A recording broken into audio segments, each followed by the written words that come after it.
ধানঝাড়া tractor machine চাপা পড়ে মৃত্যু হলো এক ব্যক্তির। মৃতের নাম দিলীপ বিশ্বাস, বয়স 55 বছর, বাড়ি নদিয়ার কৃষ্ণনগর 1 নম্বর ব্লকের আসননগরে। জানা গেছে তিনি ধান কাটার কাজে গ্রামের অন্যান্যদের সঙ্গে আরামবাগের পিরিজপুরে এসেছিলেন। মঙ্গলবার বিকেলে ধান ঝাড়ার ওই ট্রাক্টর মেশিনে চড়ে মাঠ থেকে ফিরছিলেন। তখনই জমির আল পার হওয়ার সময় হঠাৎই নিয়ন্ত্রণ হারিয়ে ট্রাক্টরটি উল্টে যায়। ওই ট্রাক্টরের নিচে চাপা পড়ে যান দিলীপ বাবু। সঙ্গে সঙ্গে অন্যান্যরা তাকে উদ্ধার করে আরামবাগ মেডিকেল কলেজ হাসপাতালে ভর্তি করেন, কিন্তু চিকিৎসা চলাকালীন রাতেই তার মৃত্যু হয়। ঠিক আছে, গাড়ি ধান ঝাড়া কাজ শেষ করে বাড়ি ফেরার পথে একটা আল টপকাতে যে ও দাদাও বসেছিল, গাড়িটা পাল্টি খেয়ে গাড়ি চাপা পড়ে যায়। কি গাড়ি ছিল ওটা? এটা হচ্ছে হপার, ধান ঝাড়া হপার। ওই কি হ্যান্ড ট্রাক্টর? ট্রাক্টর।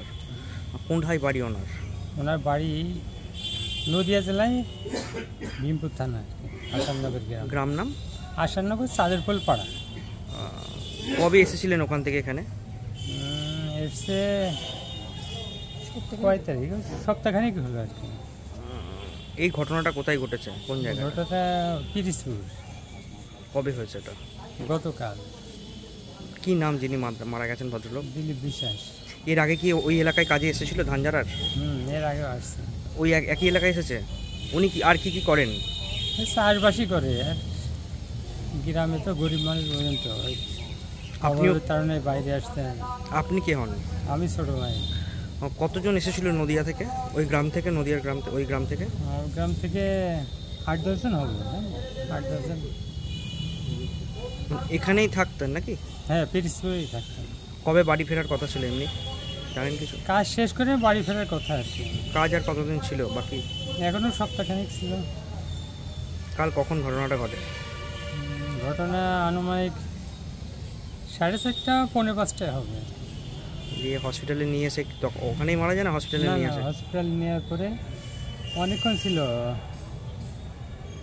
চিকিৎসা চলছিল তাই? হ্যাঁ, চিকিৎসা চলছিল, অনেক কিছু মানে ট্রিটমেন্ট ঠিকই চলছিল।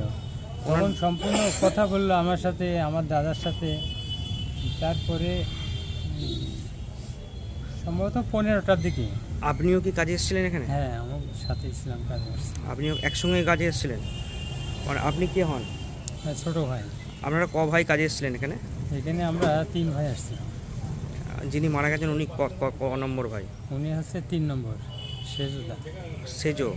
আর আপনি ছোট? আর একজন কি এসেছিল? আরেকজন গ্রামে আসছে, সে ছোট ভাই আর কি, গ্রামেই আসছে। মানে আপনারা 2 ভাই এখানে এসেছিলেন? ওনার বাড়ি থেকে কটা ছেলে মেয়ে? ওনার বাড়িতে আপনার 3টে মেয়ে, তার ওয়াইফ, 2টো মেয়ে বিয়ে হয়ে গেছে, ছোট মেয়েটা আর মা আছে। আপনার নাম দাদা? আপনার নাম? আমার নাম উত্তম বিশ্বাস।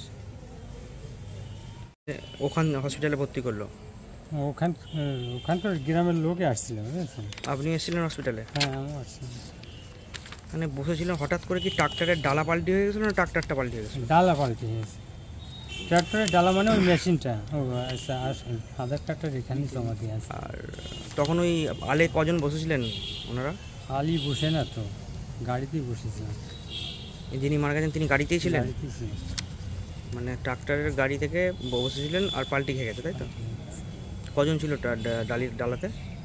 ওই আমরা 2 ভাই ছিলাম, আর ইঞ্জিনে বসেছিল ড্রাইভার, আর পাশে আরেক ভদ্রলোক। আপনার কোথাও লেগেছে নাকি? নিউনুর সোফা সেন্টার, এখানে সমস্ত রকম সোফা পাইকারি ও রিটেলে বিক্রয় করা হয়। সমস্ত সোফা নিজস্ব কারখানায় তৈরি করা হয়। প্রোপাইটার হানিফ হোসেন খাঁ ও রুহুল হোসেন খাঁ, বড়ডোঙ্গল হাটতলা সিনেমা হলের সন্নিকটে, হুগলি। যোগাযোগ 7797170093 এবং 9382003105।